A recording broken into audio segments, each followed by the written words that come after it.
Vamos a comenzar nuestro estudio leyendo del profeta Isaías, el capítulo 5 y el versículo 20. Isaías 5 y el versículo 20 contiene una gran advertencia de nuestro Dios. Dice así: ay de los que a lo malo dicen bueno y a lo bueno malo, que hacen de la luz tinieblas y de las tinieblas luz, que ponen lo amargo por dulce y lo dulce por amargo. Desde el mismo comienzo de la historia, Dios estableció una diferencia entre lo que es santo y lo que es común, entre lo que es sagrado y lo que es secular. En Génesis 2 y el versículo 15 al 17 encontramos la primera distinción. Dice allí en Génesis 2:15: tomó pues Jehová Dios al hombre y lo puso en el huerto de Edén para que lo labrara y lo guardase. Y mandó Jehová Dios al hombre diciendo: de todo árbol del huerto podrás comer, mas del árbol de la ciencia del bien y del mal no comerás, porque el día que de él comieres, ciertamente morirás. Hay varios puntos claves en cuanto a estos versículos. Número 1, Dios desde el mismo comienzo estableció una diferencia entre lo que el hombre puede usar, lo que es común, y lo que le pertenece a Dios, lo que es santo. Todos los árboles del huerto eran comunes para el uso personal de Adán y Eva, menos uno que Dios apartó y se reservó. Adán y Eva no debían participar de ese árbol, era de Dios. Cuando Adán y Eva pecaron, en un sentido muy real, trataron lo que era santo como si fuera común. La desobediencia al mandato de Dios acarreó la sentencia de muerte. Así que desde el mismo comienzo tenemos una distinción entre lo que Dios se reserva y lo que Dios le permite al hombre, entre lo sagrado y lo común. Esto se ilustra también más adelante en la historia de Israel, cuando el pueblo fue a destruir la ciudad de Jericó. Dios hizo la misma distinción entre lo santo y lo común. Cuando el pueblo conquistó esa ciudad, en realidad Dios fue el que tumbó los muros de la ciudad. Pero cuando Israel marchó alrededor de la ciudad, Dios les había dicho: cuando caiga la ciudad, el oro, la plata, el bronce y el hierro de la ciudad son para uso sagrado en el santuario. Dios les dijo: es mi diezmo de la tierra, porque esta es la primera ciudad que ustedes van a conquistar. Es decir, Israel no podía usar nada de lo que se encontraba en la ciudad para ellos. Todo lo que estaba en la ciudad era sagrado para el santuario, era santo, por así decirlo. En Josué 6:19 nos dice eso: mas toda la plata y el oro y los utensilios de bronce y de hierro sean consagrados a Jehová y entren en el tesoro de Jehová. La palabra consagrados que se usa aquí es la palabra hebrea kodesh, que significa apartar algo para un uso santo. Es la palabra hebrea que se traduce la mayoría de las veces en el Antiguo Testamento con la simple palabra santo. En Israel, los líderes religiosos tenían la obligación y la responsabilidad de enseñarle a Israel la distinción o la diferencia entre lo que era santo y lo que era común. El sumo sacerdote, como máximo líder espiritual de Israel, debía enseñarle al pueblo a respetar lo que era santo Por eso el sumo sacerdote tenía una lámina de oro en su frente que decía: santidad a Jehová. Cada vez que la gente veía al sumo sacerdote, debían tener en mente que Dios es un Dios santo, que hay que venerar y que hay que respetar. Y que hay que respetar lo que es santo, lo que Dios ha declarado santo. Dice en Éxodo 28:36, en cuanto a esta lámina: harás además una lámina de oro fino. Dios le da instrucciones a Moisés. Y grabarás en ella como grabadura de sello: santidad a Jehová. Pero no solo el sumo sacerdote debía enseñarle al pueblo a respetar lo que era santo, lo que Dios se había reservado para él. Los sacerdotes comunes también eran responsables de hacer lo mismo. En Ezequiel 44 y el versículo 23, aquí Dios dice lo que debían hacer los sacerdotes. Y enseñarán a mi pueblo a hacer diferencia entre lo santo y lo profano. Profano para nosotros es una palabra mala, pero la palabra profano significa sencillamente común. Enseñarán a mi pueblo a hacer diferencia entre lo santo y lo profano o lo común, y les enseñarán a discernir entre lo limpio y lo no limpio, es decir, lo de uso diario. La Biblia enseña con absoluta claridad la diferencia entre lo que es santo y lo que es común. En Israel había dinero santo y había dinero común. Había vestiduras santas y vestiduras comunes. Había días santos y días comunes. Había lugares santos y lugares comunes. Había música santa y música común. Había ocasiones santas y ocasiones comunes. Había vocaciones santas y vocaciones comunes.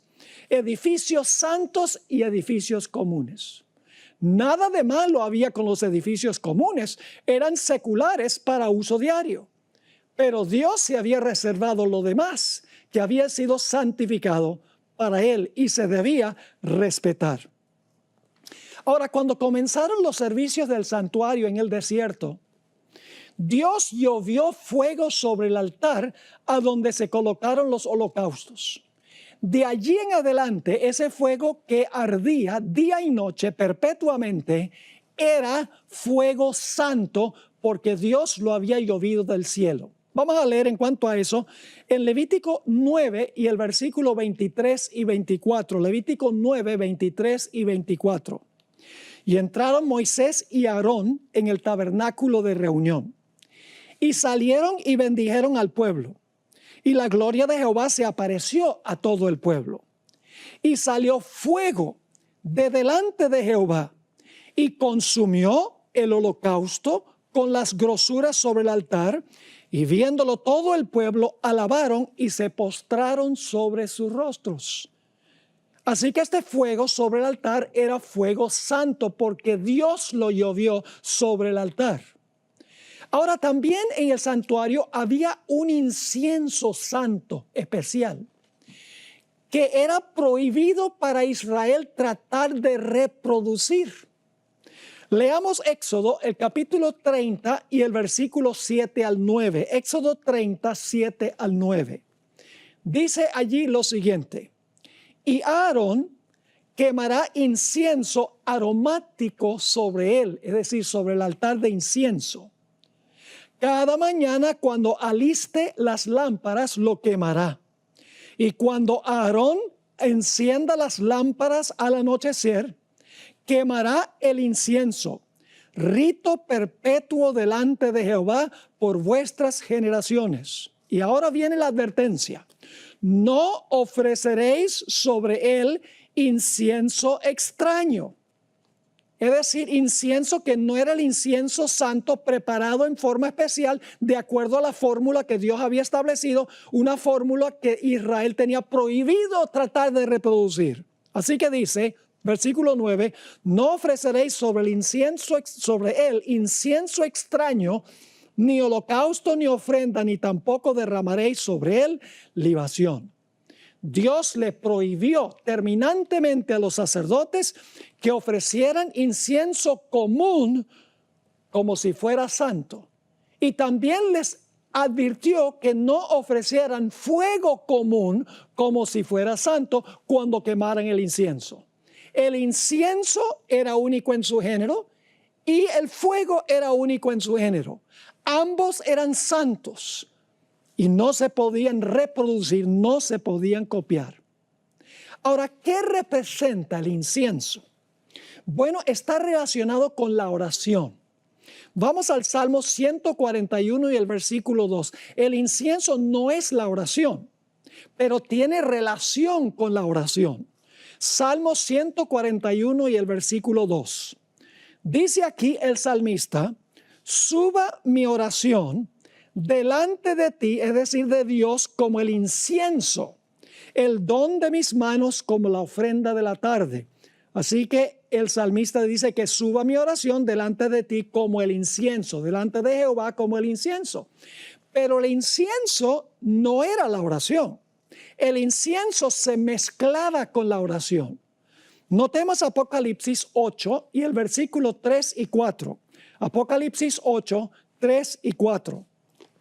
Otro ángel vino entonces y se paró ante el altar. Este es el altar de incienso, con un incensario de oro. Y se le dio mucho incienso, ahora escuchen con cuidado, se le dio mucho incienso para añadirlo a las oraciones de todos los santos sobre el altar de oro que estaba delante del trono. El incienso se agrega a las oraciones. El incienso no son las oraciones. Sigue el versículo 4. Y de la mano del ángel subió a la presencia de Dios el humo del incienso con las oraciones de los santos. Ahora, en el Evangelio según San Lucas, el capítulo 1 y los versículos 8 al 10, tenemos el símbolo del incienso y lo que representa el incienso. Nota lo que dice Lucas 1, 8 al 10. Aquí está hablando del padre de Juan el Bautista, Zacarías. Era su turno de ofrecer incienso en el santuario. Aconteció que ejerciendo Zacarías el sacerdocio delante de Dios según el orden de su clase, conforme a la costumbre del sacerdocio, le tocó en suerte ofrecer el incienso entrando en el santuario del Señor. Así que se pueden imaginar, aquí está Zacarías ofreciendo incienso en el altar de incienso dentro del lugar santo del santuario. ¿Y qué está haciendo el pueblo? El pueblo está haciendo lo que está relacionado con el incienso. Dice en el versículo 10, y toda la multitud del pueblo estaba afuera orando a la hora del incienso. La gente estaba afuera orando y estaba Zacarías adentro ofreciendo el incienso con el fuego delante de Jehová. ¿Qué representa el incienso? Quiero leerles una cita muy hermosa de los escritos de Elena White, donde ella explica qué es el incienso que se mezclaba con las oraciones de los santos. Dice así: Cristo mezcla su propia justicia con la confesión del pecador arrepentido. Es decir, cuando el pecador se arrepiente y ora, Cristo mezcla su propia justicia con su oración. Y sigue diciendo, Cristo mezcla su propia justicia con la confesión del pecador arrepentido y creyente, para que la oración del hombre caído pueda ascender como incienso fragante delante del Padre y sea impartida la gracia de Dios al alma creyente. Ahora sabemos por qué el incienso no se podía copiar, porque los méritos de Cristo no tienen comparación. Y sabemos que el fuego tampoco se podía usar fuego común y corriente, porque el fuego representa el Espíritu Santo que presenta nuestras oraciones ante Dios. Es decir, tanto el fuego como el incienso eran únicos en su género y no se podían copiar. Había que usar el fuego que Dios había indicado. Ahora, inmediatamente después de los versículos que leímos de Levítico 9, 23 y 24, a donde se inauguró el tabernáculo en el desierto, ocurrió una experiencia muy triste. Dios le había dicho a los sacerdotes que cuando ofrecieran incienso, debían hacerlo con el fuego santo y el incienso santo que Dios había especificado. Pero encontramos en Levítico 10 y el versículo 1 que los dos hijos de Aarón hicieron algo que les acarrió la muerte. Dice ahí en Levítico 10 y el versículo 1, Nadab y Abiú, hijos de Aarón, tomaron cada uno su incensario y pusieron en ellos fuego, sobre el cual pusieron incienso, y ofrecieron delante de Jehová fuego extraño que él nunca les mandó. Yo pregunto, ¿Dios les había mandado qué clase de fuego ofrecer? Claro, porque dice que ellos ofrecieron fuego que Dios no les mandó. Quiere decir que había un fuego que Dios sí les había mandado. ¿Cuál fue el pecado de ellos? Ellos tomaron fuego común y se lo presentaron a Dios como si fuera santo. Ellos sabían muy bien cuál era el fuego que se debía ofrecer. Si ofrecieron el fuego que Dios no les mandó, entonces sabían cuál fuego era el que Dios les mandó. Debían ofrecer el fuego que Dios había llovido sobre el altar. Ellos a sabiendas ofrecieron fuego común como si fuera santo. ¿Y qué sucedió con ellos? ¿Qué dijo Dios? ¿Qué importa? Fuego es fuego. Si meten el dedo en el fuego santo y el dedo en el fuego común, igual se queman. Las propiedades químicas del fuego común y del fuego santo son iguales. La apariencia del fuego común y del fuego santo es igual. Así que Dios dice, no hay problema, es fuego, muchachos. No, señor. Nos dice en Levítico el capítulo 10 y el versículo 2, y salió fuego de delante de Jehová y los quemó, y murieron delante de Jehová. Son historias que a nosotros no nos gusta estudiar porque la gente dice, ay, Dios es un caramelo, Dios es todo gracia, misericordia. Dios es gracia y misericordia, pero Dios también espera que se le respete. Que Él haga, que la gente haga lo que Dios manda. Porque Dios, además de ser misericordioso, además de ser bondadoso, Dios también es santo. Dios también es justicia, según dice la Sagrada Escritura. Así que dice, salió fuego de delante de Jehová y los quemó y murieron delante de Jehová. Ahora, como les mencioné, el fuego representa el Espíritu Santo, quien lleva nuestras oraciones ante la presencia de Jesús. Él mezcla nuestras oraciones con sus méritos. Pero ¿qué pasa cuando nosotros no obedecemos a Dios y le ofrecemos a Dios fuego extraño, incienso extraño? Proverbios 28 y el versículo 9 nos dice qué clase de oración es aquella que desobedece a Dios, las instrucciones explícitas de Dios. Dice en Proverbios 28 y el versículo 9, el que aparta su oído para no oír la ley, su oración también es abominable. En el Salmo 66 y el versículo 18 al 20, dice aquí el salmista, si en mi corazón hubiese yo mirado la iniquidad, el Señor no me habría escuchado. Mas ciertamente me escuchó Dios, atendió a la voz de mi súplica. Bendito sea Dios, que no echó de sí mi oración, ni de mí su misericordia. Porque estaba cumpliendo el salmista con los requisitos de Dios. Pero aquí dice que si se alberga la iniquidad en el corazón, el Señor no había escuchado la oración. Eso fue lo que sucedió con Nadab y Abiú. Ofrecieron fuego extraño, aunque el incienso no tenemos registro de que fue extraño, el fuego sí fue un fuego común. Es decir, los dos jóvenes fueron consumidos. Ahora vamos a Levítico, el capítulo 10 y el versículo 3, a donde ahora Dios le va a dar instrucciones a Moisés después de este triste episodio. Dice en el versículo 3, entonces dijo Moisés a Aarón, esto es lo que habló Jehová diciendo, en los que a mí se acercan me santificaré. En realidad, en el original dice, en los que a mí se acercan seré reconocido como santo. Y en presencia de todo el pueblo he de ser glorificado. Y Aarón cayó. Nadab y Abiú pisotearon la santidad de Dios. Aquellos que se acercan a Dios deben estar conscientes de que Él es santo. Se nos manda a venerarlo y a respetarlo. Al entrar en su augusta presencia, hemos de hacerlo como Él ha mandado y no como a nosotros nos place. Nuestra actitud debe ser la actitud de Moisés en la zarza ardiente. En Éxodo 3 y el versículo 5 y 6 dice cuál fue la actitud de Moisés cuando estuvo en la presencia de la santidad de Dios. Dice así, y dijo, esta es la voz de Dios, no te acerques, quita tu calzado de tus pies, porque el lugar en que tú estás, tierra santa es. Y dijo Dios, yo soy el Dios de tu padre, Dios de Abraham, Dios de Isaac y Dios de Jacob. Entonces Moisés cubrió su rostro porque tuvo miedo de mirar a Dios.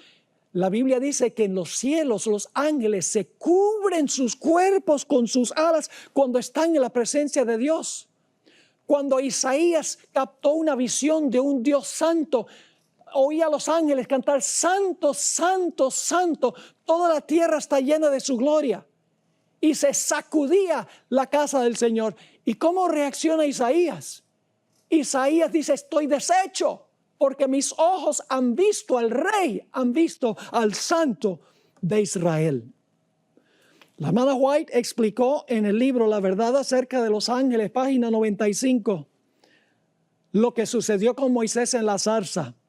Dice, Moisés se estremeció de terror al escuchar al Señor mencionar su nombre. Con labios trémulos respondió, heme aquí.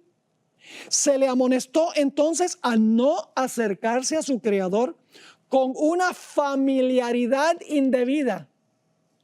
Porque algunas personas dicen que se le puede decir a Dios, hola, buenos días Dios, ¿cómo estás tú? No podemos tener una familiaridad indebida.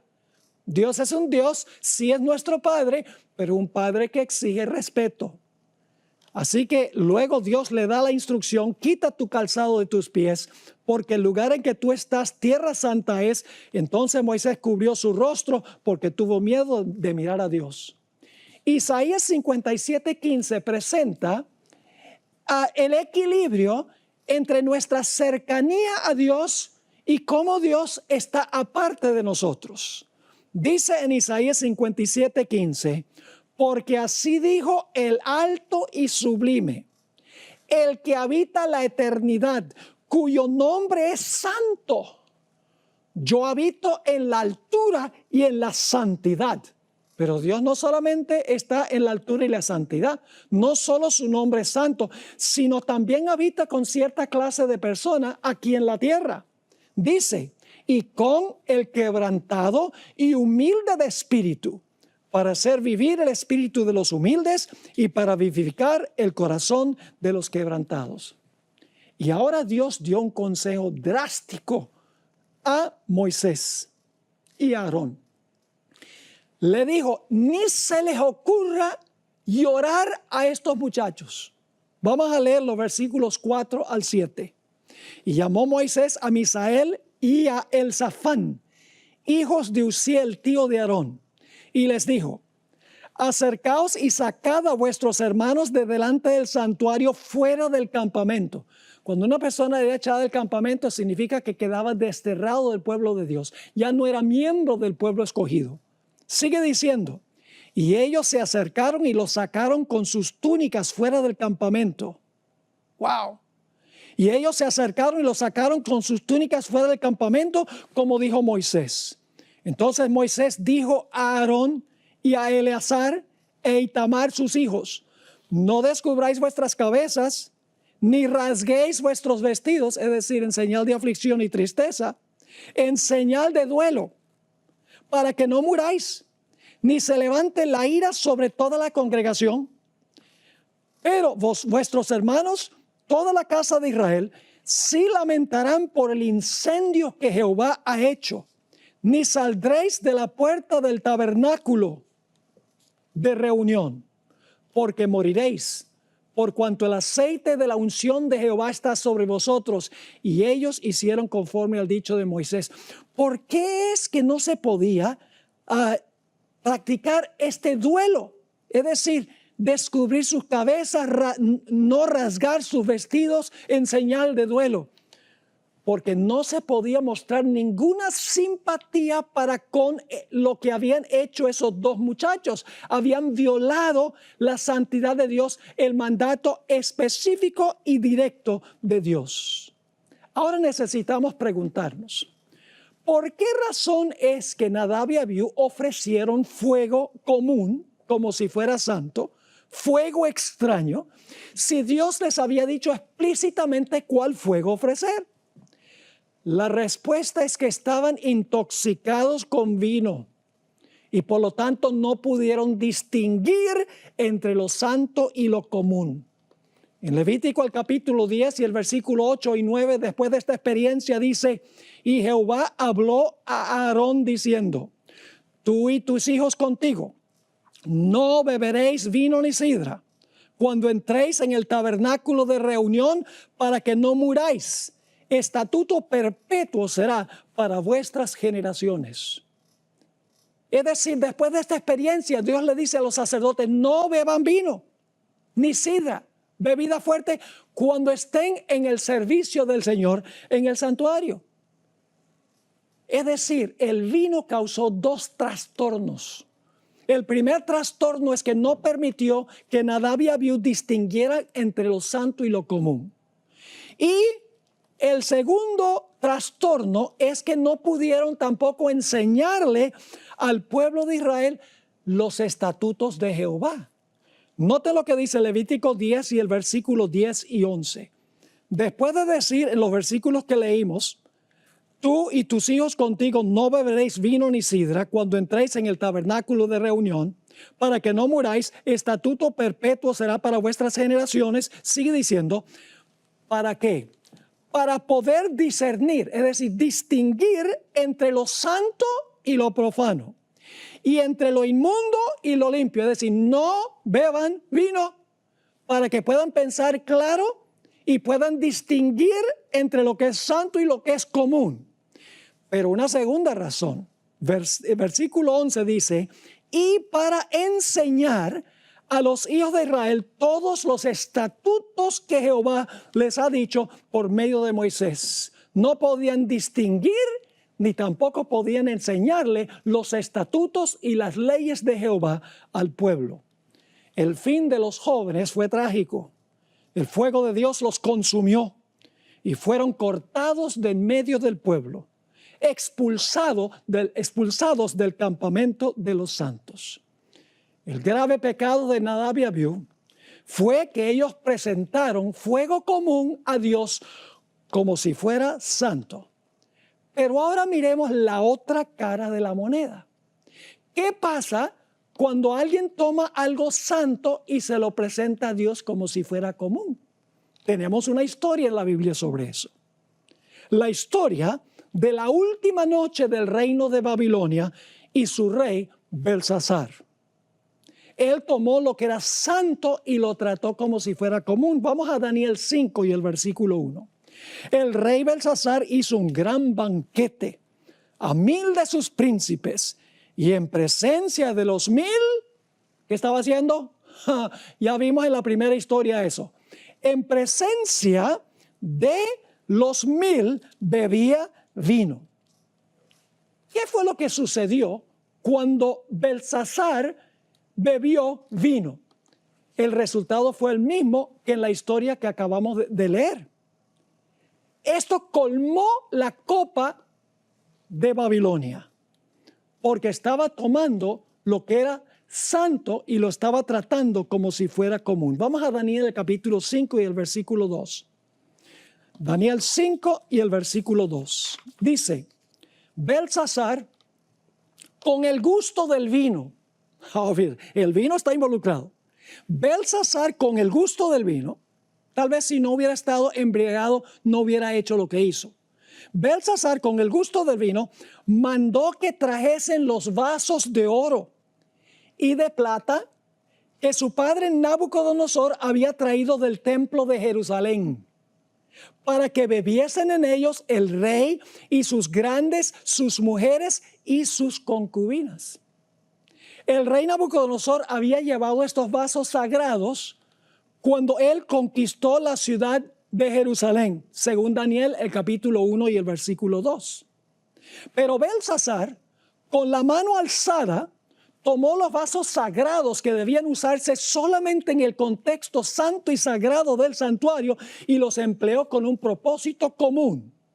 Es decir, los desacró.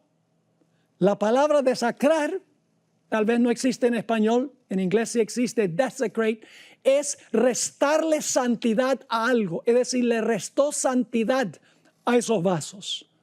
Noten el versículo 3. Entonces, fueron traídos los vasos de oro que habían traído del templo de la casa de Dios que estaba en Jerusalén. Y bebieron en ellos el rey y sus príncipes, sus mujeres y sus concubinas. Ahora, quiero que noten algo muy interesante. Lo primero que hace Belsasar es beber vino. Eso no le permite distinguir lo que es santo de lo que es común. Y eso lleva a la falsa adoración y a la idolatría. Noten lo que dice el versículo 4. Bebieron vino y alabaron a los dioses de oro y de plata, de bronce, de hierro, de madera y de piedra. El vino no solo impidió que el rey pudiera distinguir entre lo santo y lo común, sino que lo llevó a cometer idolatría, falsa adoración. Adoraron ídolos hechos por manos de hombres. En otras palabras, quebrantó los mandamientos de Dios y practicó falsa adoración. Más adelante vamos a ir a Apocalipsis para ver que esta historia se va a cumplir con otra Babilonia. Al final de la historia, Babilonia espiritual y mundial. Ahora, algunos podrán decir, pero es que Belsasar era pagano, él no sabía cuán serio era el asunto de usar vasos sagrados en una forma común, que no sabía. Vamos a leer Daniel 5 y el versículo 18 al 23. El pecado de Belsasar fue con la mano alzada contra Dios porque estaba bajo el efecto del vino y no podía pensar bien. Dice en Daniel 5 y el versículo 18. Aquí Daniel le está hablando a Belsasar el rey, porque Belsasar lo ha llamado para explicarle una escritura que apareció con un dedo que escribía en la pared. Dice lo siguiente: el Altísimo Dios, oh rey, dio a Nabucodonosor tu padre, a veces en realidad era el abuelo, pero la Biblia a veces usa la palabra padre para referirse a un abuelo. Así que el Altísimo Dios, oh rey, dio a Nabucodonosor tu padre el reino y la grandeza, la gloria y la majestad. Ahora empieza a contarle la historia de Daniel 4, cuando Nabucodonosor se jactó de la gran Babilonia que él había construido y Dios le quitó la perla de la razón y de repente Nabucodonosor se portó como un animal, como una bestia, por 7 años. Versículo 19. Y por la grandeza que le dio, todos los pueblos, naciones y lenguas temblaban y temían delante de él. A quien quería mataba, a quien quería daba vida. Engrandecía a quien quería y a quien quería humillaba. Mas cuando su corazón se ensoberbeció y su espíritu se endureció en su orgullo, fue depuesto del trono de su reino, es decir, Dios lo depuso, y despojado de su gloria, y fue echado de entre los hijos de los hombres, y su mente se hizo semejante a la de las bestias, y con los asnos monteses fue su morada. Hierba le hicieron comer como a buey, y su cuerpo fue mojado con el rocío del cielo, hasta que reconoció que el Altísimo Dios tiene dominio sobre el reino de los hombres y que pone sobre él al que le place. Ahora, ¿por qué contó Daniel toda esta historia? Porque le va a decir a Belsasar, esto tú lo sabías, Belsasar lo sabías, y sin embargo tomaste los vasos sabiendo que eran sagrados. Versículo 22, y tú, su hijo Belsasar, no has humillado tu corazón sabiendo todo esto, wow, sabiendo todo esto, sino que contra el Señor del cielo te has ensoberbecido e hiciste traer delante de ti los vasos de su casa. Tú y tus grandes, tus mujeres, tus concubinas, bebisteis vino en ellos. No solamente bebió y no pudo distinguir entre lo santo y lo profano, sino que dice, además de esto, diste alabanza a dioses de plata y oro, de bronce, de hierro, de madera y de piedra, que ni ven, ni oyen, ni saben, y al Dios en cuya mano está tu vida y cuyos son todos tus caminos, nunca honraste. Así que, ¿cuál fue el proceso del pecado de Belsasar? 4 pasos. Primero, bebió vino fermentado. Segundo, el vino entorpeció su capacidad de distinguir entre lo que era santo y lo que era común.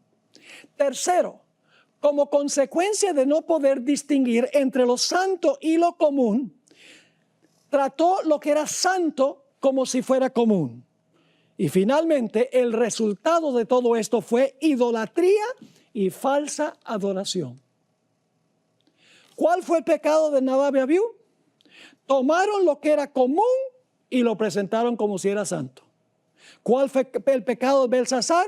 Tomó lo que era santo y lo trató como si fuera común.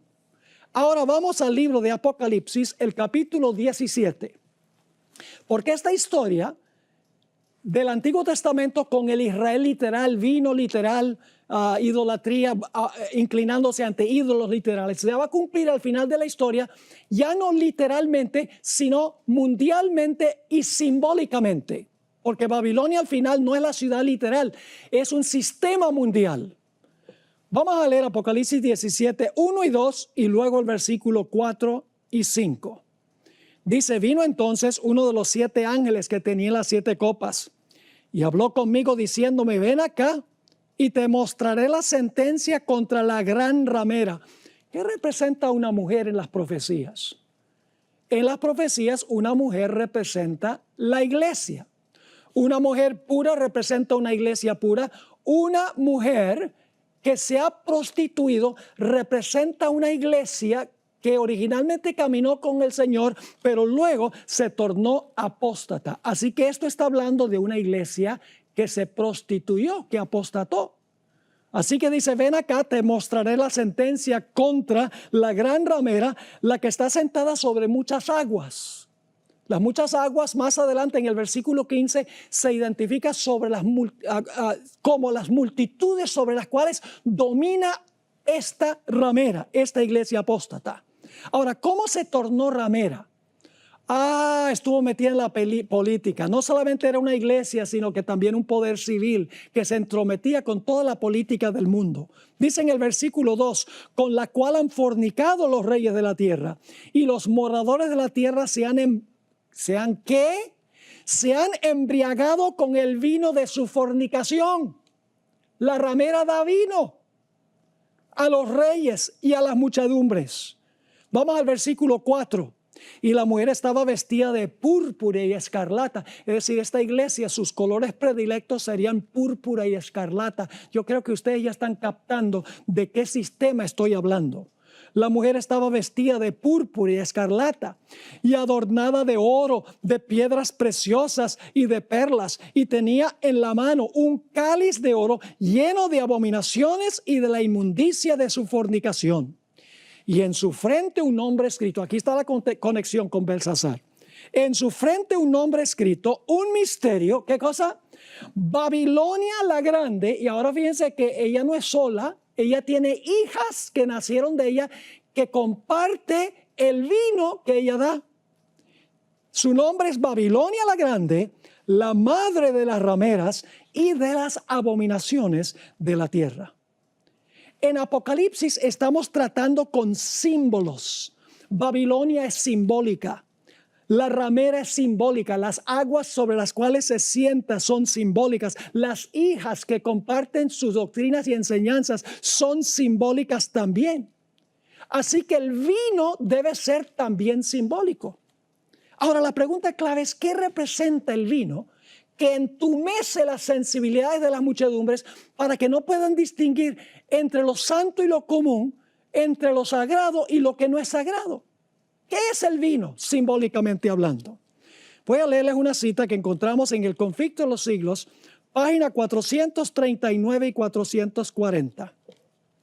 Cuando se levantan maestros verdaderos para explicar la palabra de Dios, como estamos haciendo en este seminario, se levantan también hombres de saber, ministros, que profesan comprender las Santas Escrituras para denunciar la sana doctrina como si fuera herejía, alejando así a los que buscan la verdad.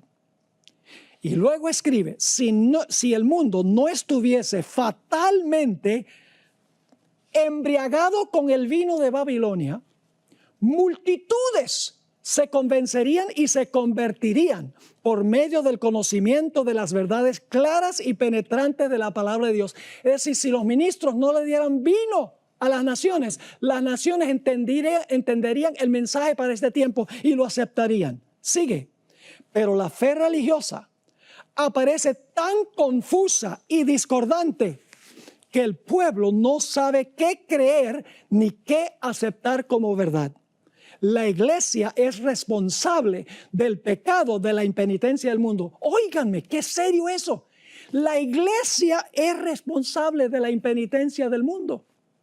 Porque la iglesia está dándole vino fermentado al mundo para que no puedan distinguir entre lo santo y lo común. Y para practicar idolatría. Y usted dice, pastor, ¿qué está diciendo usted?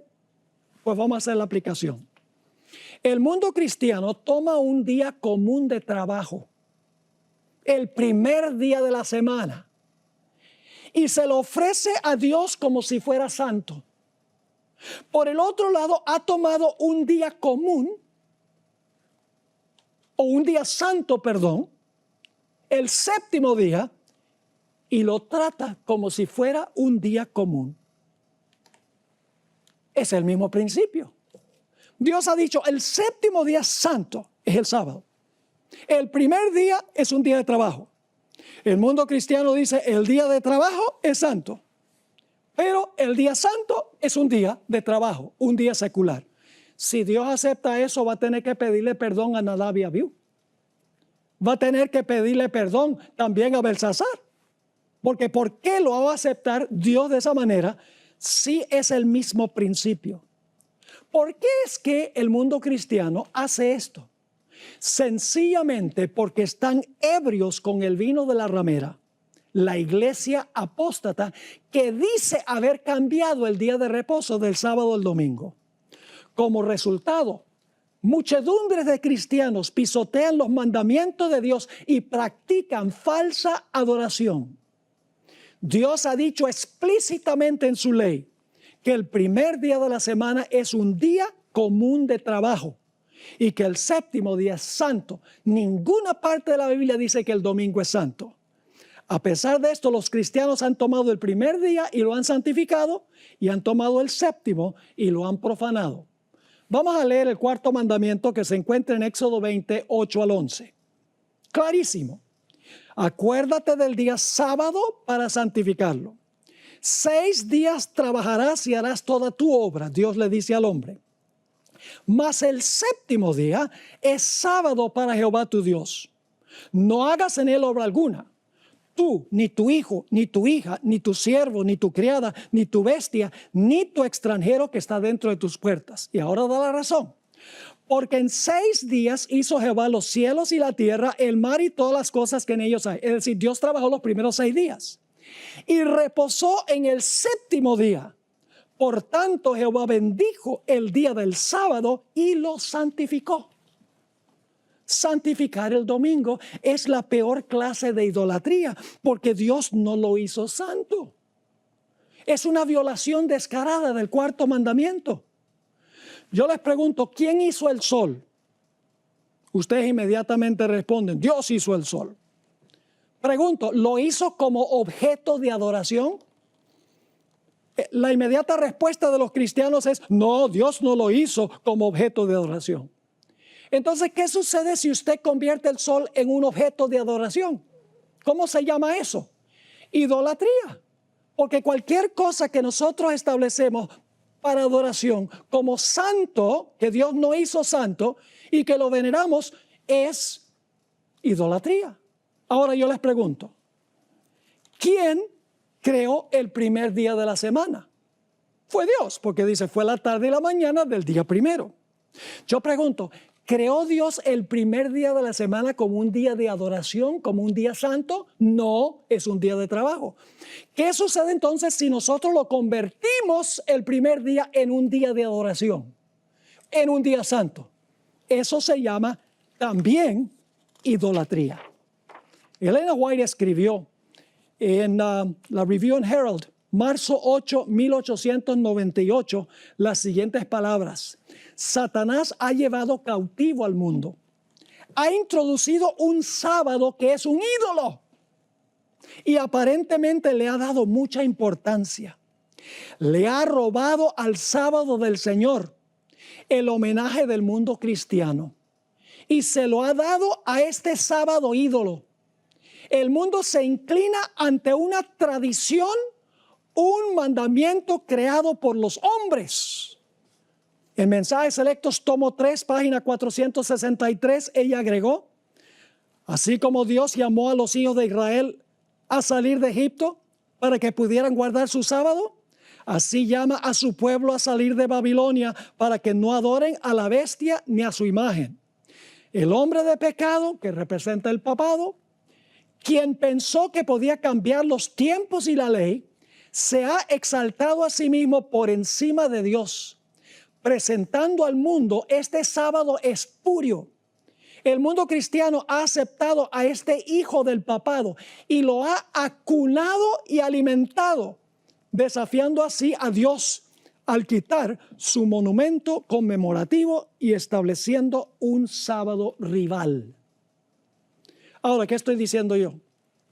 ¿Que Dios no acepta las oraciones de los que guardan el domingo como día de reposo o como día santo? No, no estoy diciendo eso.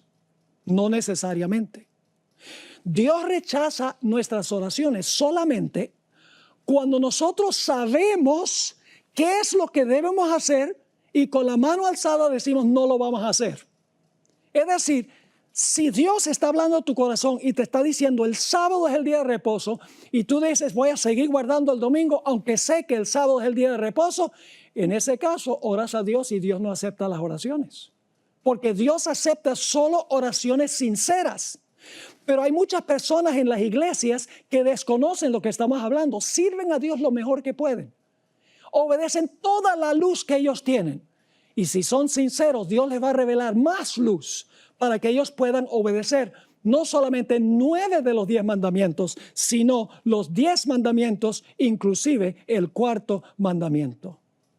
El mayor cargo de conciencia, mis queridos amigos y hermanos, lo tienen los ministros, a quienes Dios les ha dicho que enseñen la diferencia entre lo santo y lo común. Cuando una persona entiende claramente que el sábado es el día de reposo e insiste en guardar el domingo, entonces sus oraciones son abominación a Jehová. Elena White comparó el pecado de Nadab y Abiú con el pecado del mundo cristiano en las siguientes palabras. Aquellos que ignoran el sábado del Señor y santifican el primer día de la semana, le ofrecen fuego extraño a Dios. Es un sábado extraño que Dios no les ha mandado que guarden. ¿Lo aceptará Él de sus manos? Los hombres han inventado muchas cosas. Han tomado un día común sobre el cual Dios no ha colocado santidad alguna y lo han revestido con prerrogativas de santidad. Han declarado que el domingo es un día santo, pero esto no le da ni un ápice de santidad. Deshonran a Dios cuando aceptan instituciones humanas y las presentan al mundo como el sábado cristiano, día que no tiene como autoridad un así dice Jehová. Como Nadab y Abiú ofrecen lo común en lugar de lo santo. Pero este tema tiene un mensaje también para los adventistas del séptimo día. En años recientes, como adventistas nos hemos vuelto muy descuidados en la forma como tratamos lo que es sagrado. Hemos llegado a pensar que Dios ya no le importa cómo venimos vestidos a la iglesia. ¿Qué hacemos el sábado? ¿Qué hablamos el sábado en el día de reposo? ¿Qué clase de música religiosa escuchamos? Si devolvemos el diezmo o no. Antes de condenar a los que observan el domingo, debemos recordar que estamos ahora tomando decisiones como adventistas que determinarán de qué lado estaremos en el gran conflicto final. Es ahora que nosotros, los pastores, los ministros, particularmente, debemos enseñarle a nuestros miembros a respetar lo que es santo. La fidelidad de las cosas menores ahora determinará las grandes decisiones del futuro. ¿Estamos hablando de cosas comunes más bien que santas en el día sábado? ¿Estamos vistiendo con ropa común de semana en la iglesia? ¿Estamos guardando para nosotros una porción del diezmo que es santo y le pertenece al Señor? ¿Estamos nosotros hoy en día usando música secular disfrazada como música cristiana? Hablamos de cosas comunes en la casa de Dios, comemos en la iglesia, masticamos chicle en la iglesia ante la presencia de un Dios santo. ¿Se pueden imaginar a Moisés masticando chicle en la salsa ardiente? Ojalá que estén entendiendo lo que estoy diciendo. Es tiempo que la iglesia reconozca la santidad de Dios y que cumplamos las pautas que Dios ha dado en su palabra. Ahora quiero terminar leyendo Apocalipsis 18, 1 al 5. Este es el mensaje final de Dios al mundo. Es un mensaje que le va a dar fuerza a los mensajes de los tres ángeles. Es como, por ejemplo, la batería de un automóvil que con el transcurso del tiempo se ha ido muriendo y finalmente casi está muerto y no prende el carro. ¿Qué hacemos? Vamos a otro carro que tiene una buena batería, le ponemos los cables y entonces la batería nuevamente funciona. Este mensaje, que se llama el fuerte clamor, es como poner los cables a la batería que más o menos se ha muerto. Hermanos y hermanas, yo pienso a veces que la iglesia, nuestra querida iglesia, que es la única iglesia a la cual debemos pertenecer, es la iglesia remanente del Señor. Tiene trigo y cizaña, sí, pero es la iglesia del Señor. A veces yo pienso que nosotros no estamos dormidos, sino que nosotros estamos en un coma.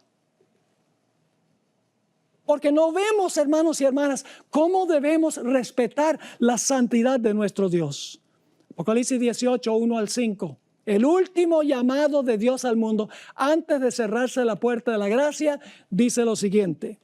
Después de esto vi a otro ángel descender del cielo con gran poder, y la tierra fue alumbrada con su gloria, y clamó con voz potente diciendo: ha caído la gran Babilonia, de lo cual ya hablamos, la ramera, sus hijas, las denominaciones religiosas que han tomado lo santo y lo han presentado común, y lo común como si fuera santo.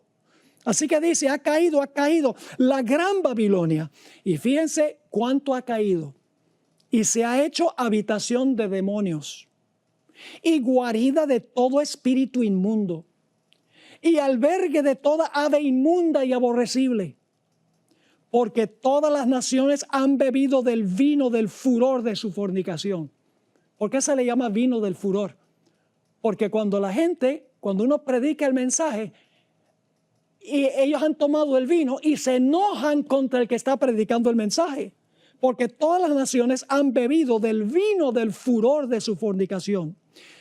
No solamente las gentes, y los reyes de la tierra han fornicado con ella, y los mercaderes de la tierra se han enriquecido de la potencia de sus deleites. La mayoría del pueblo de Dios hoy, del verdadero pueblo de Dios hoy, está en Babilonia. Están todas las iglesias que no cumplen con lo que Dios ha enseñado esta tarde. Y Dios hace un llamado a esas personas. En el versículo 4, Dios dice a los que están en Babilonia, a los que no están haciendo lo que hemos hablado esta tarde, dice allí, salid de ella, pueblo mío, para que no seáis partícipes de sus pecados, ni recibáis parte de sus plagas.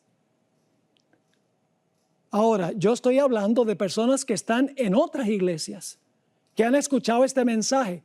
Hay muchas otras doctrinas que el mundo cristiano tiene que son contrarias al pueblo de Dios. Solamente estamos tocando una. Ahora, ¿qué de los adventistas? Me hace pensar de la mujer de Lot. La mujer de Lot salió de Sodoma, pero Sodoma no había salido de ella. Y cuando vino el tiempo de salir, dice la Biblia, que miró atrás a todo lo que estaba dejando. Y la Biblia dice que se tornó una columna de sal. Había perdido su sabor y no servía sino para ser pisoteada de los hombres. Hermanos y hermanas, queridos adventistas, hoy estamos tomando decisiones que van a determinar si nosotros vamos a ser fieles a Dios o no. Hay muchos que han salido de Babilonia, pero la pregunta clave es, ¿Babilonia ha salido de nosotros? ¿Estamos poniendo en práctica lo que hemos hablado hoy? Yo oro que todos los que están conectados tomen la decisión de respetar al Dios Santo, entender que es justo, amoroso y misericordioso, y por eso es que nos habla de esta forma.